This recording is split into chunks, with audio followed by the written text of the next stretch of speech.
Okay, there's the M for the metro station. And right there on the right is the entryway. So panning around, not sure what that building is there, although I believe it's the, I don't know what it is. Grazie. That's Palatine Hill up there. Palatine Hill, that's where we'll spend more time up there, but ultimately that's where the wealthy built their homes. This is the Arch of Constantine, which, for good or for ill, proclaimed the time when Christianity became accepted as a result of Constantine's defeat of, I think, Maximus or somebody like that. After having had a vision of seeing a cross the night before, his mother and his daughter were both Christians at that time and therefore outlawed for that reason. They were obviously shortly after that no longer outlaws. But anyway, he built this as a commemoration of that victory and of his ascension to the control of Rome.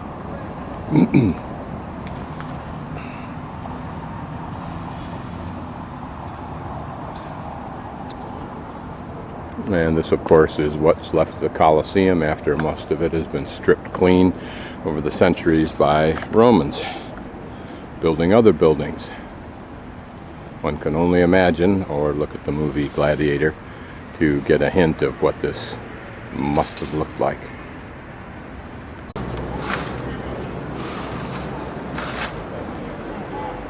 In his time, and probably for archaeologists in the know, each of these statues, each of these reliefs would have been an important element of probably his victory.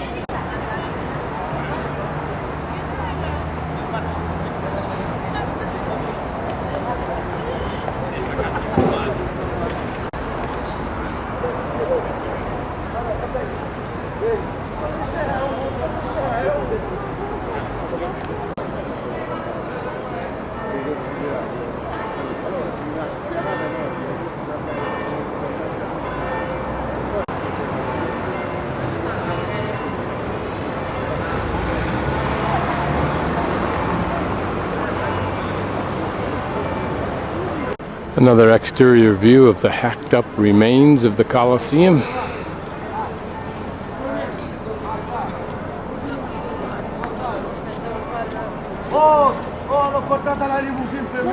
These reliefs are from the other side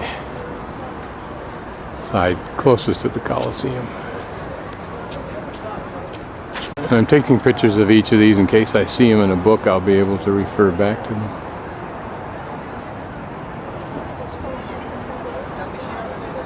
I don't know what these rough stones for, but look at this one right here. It's a perfect oval, obviously intentionally made. But what purpose did it originally serve?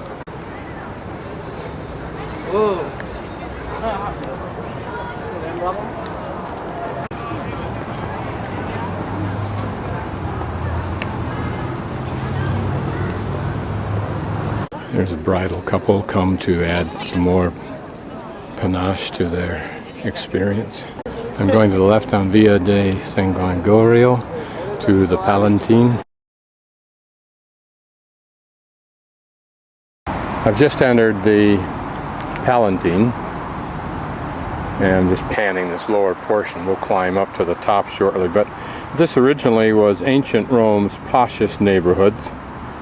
Aristocrats built houses up here, and then successive emperors did the same thing on top of those places.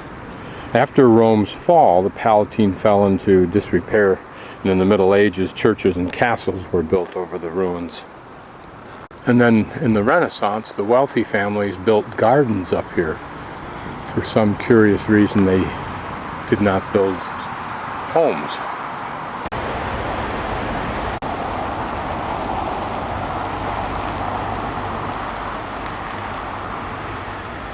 According to Lonely Planet, most of the coverings of ruins on the Palatine are of Emperor Domitian's vast complex, which served as the main imperial palace for over 300 years.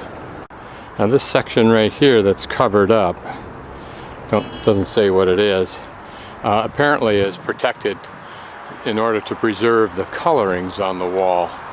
Can't make out anything specific, but like the Mayan temples, any hint of the past is appreciated.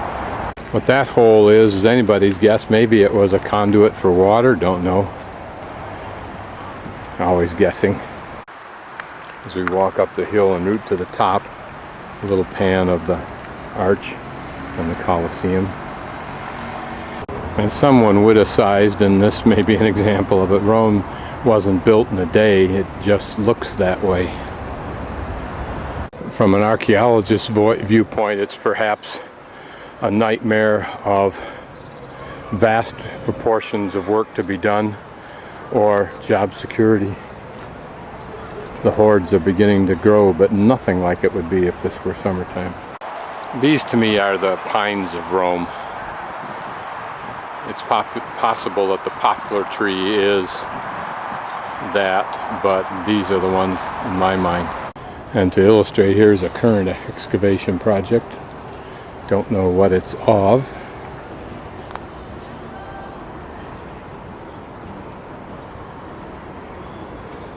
Rome was one place Disney would have perhaps little opportunity. Now try to imagine, if we can, that this is all finished off. It's all either brightly colored or in white marble.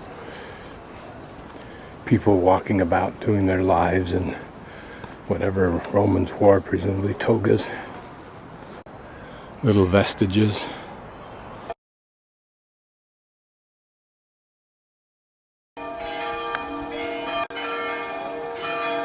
So here, amidst the glories of Rome, we will continue to pursue the Palatine. Victor Emmanuel Monument. Hopefully the sun will stay out today. So we're going to Augustus' house. You'll notice the level we're walking up may not be the original level. In fact, the odds are extremely good it's not. That may be. Those are pretty substantial rocks. Again, I just pan. Interesting views on the way to wherever I'm going.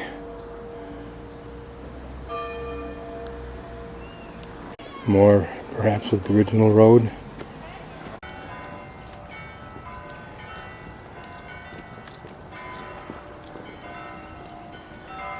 And here, like the huge chunks of rock that fall off of cliffs and erosion, is the disintegration of buildings. A beautiful piece of stonework. Let me turn the camera.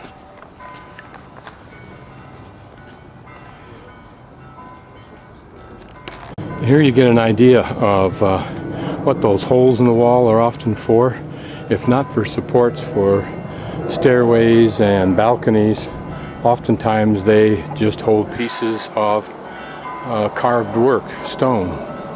It occurred to me that someday in the vast future, if mankind has one, when we begin to land on planets in other areas of our galaxy, perhaps, we'll be looking for little artifacts like this. And if those evidences are not obvious, we'll be looking for the most subtle of clues. Anything that looks like it was worked by an intelligent mind.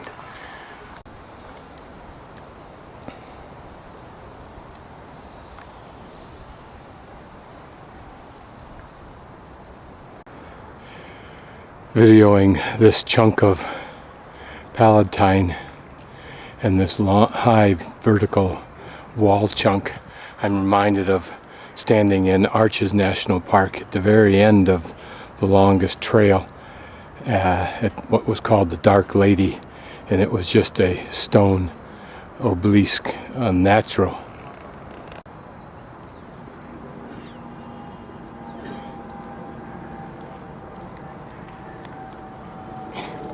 Presumably we are within the realm of Augustus' home or house. Here, apparently the more sensitive part's protected.